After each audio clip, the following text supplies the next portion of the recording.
যুবক বলে, যাব কই নবীরে? তোমার মা বাবাকে সময় দাও, তোমার বন্ধুদেরকে সময় দাও।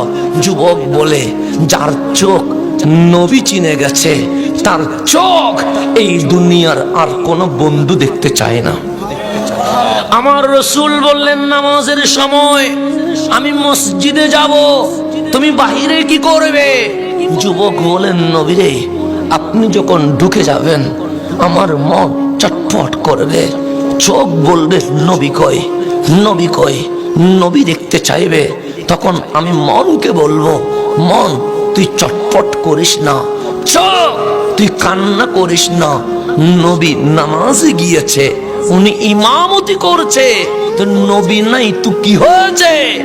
নবীর জুতা মোবারক তো রয়ে গেছে। আপনাকে যতক্ষণ আমি দেখব না ততক্ষণ আপনার জুতা মোবারক আমার বুকে লাগাইয়া দাঁড়িয়ে থাকবো।